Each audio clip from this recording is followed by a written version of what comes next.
Welcome back to the exciting conclusion of this amazing best of three between Reputation, Cartel, and Insurance Fraud.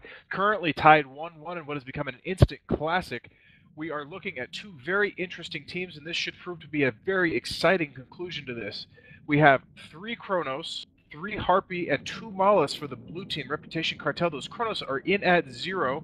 The rest of the team, the Harpies are in at 30, and the Mollis are in at 50. And hello there, this is Saldarine on the red team, which is Insurance Fraud Inc. We have another variation of their kiting Tengu team. This time we have 3 Tengus and a Loki, along with 3 dampening Mollis, and their whole team is in at 50 kilometers from the beacon. Now, interestingly, this Loki appears to be an armor kit. Looking at it, this is the same subsystem layout, I believe, as the one that I run for armored fleets. So they are split tanking. In other words, the Loki is one tank type, and these Tengus are shield. The Tengus immediately split off into different directions. They are going to kite out to range. Hope the Loki can web down the DPS, the Chronoses, long enough for the Tengus to apply their damage.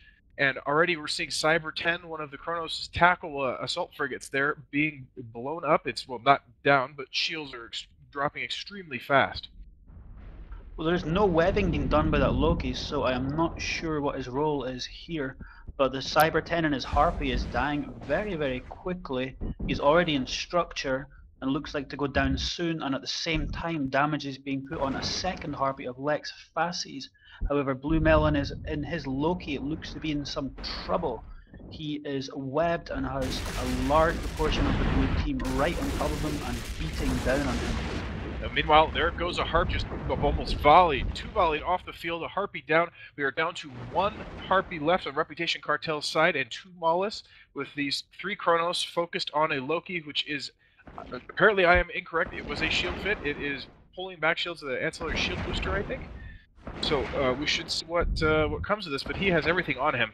Newts, Scram, Web. Well, you know, I think a Loki just does not get tackled that easily by armor tank Kronos. It looks like that may potentially have been a bait Loki, and he just went charging in to try and distract them and let the Tengus get to range.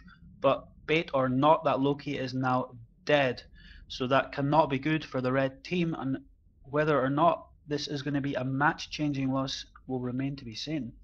Indeed, I may have committed a faux pas calling that an armor Loki. It seemed to melt through armor very, very quickly.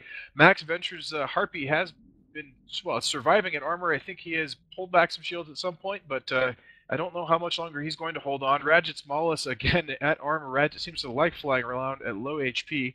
Glasscutter not been touched. The 3 Chronos still at full HP, but Araya Silverstone on the red team also into armor in his Mollis. It will be interesting to see the support war, how it pans out. Well, Max Venturi in his heart is about to explode on the blue team, and that will be the last of their fast tacklers. And with that tackle gone, these 3 Kronos have no chance of catching these Tengus. So for the Tengus, they need to do what they did in that last game. They need to keep at range and just put the damage down.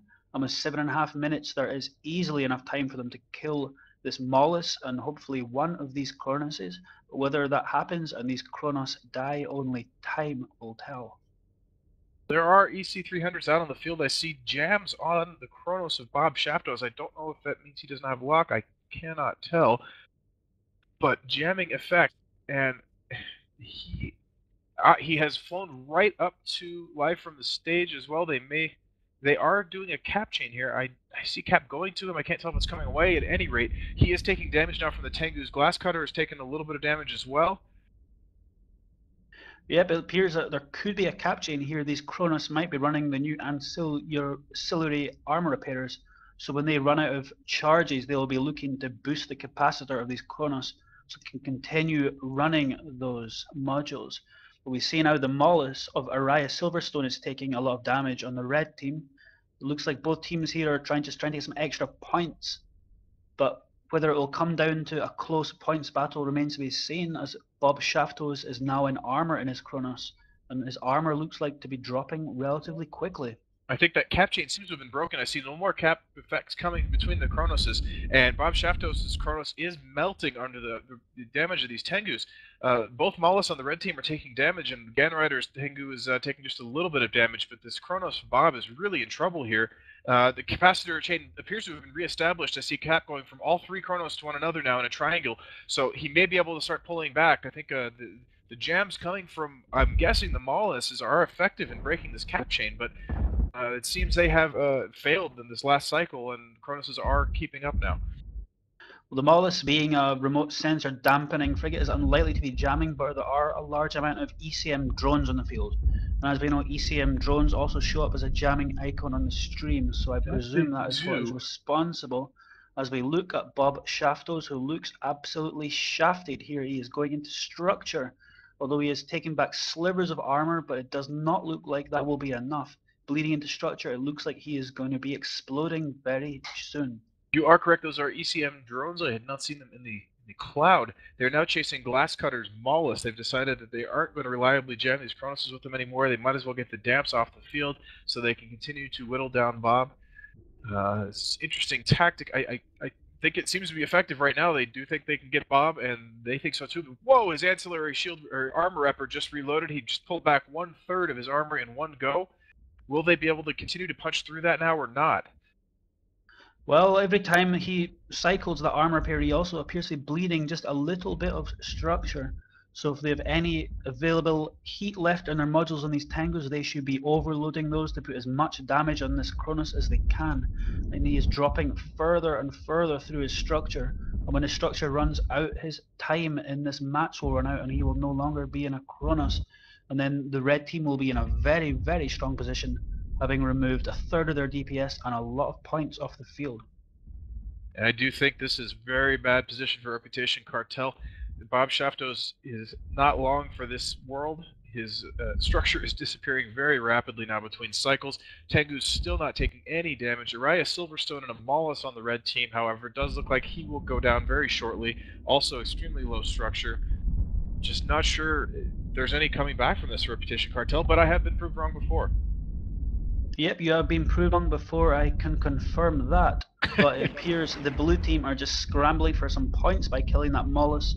But with the loss of the Kronos who went down at the same time, they will not get enough points by killing frigates.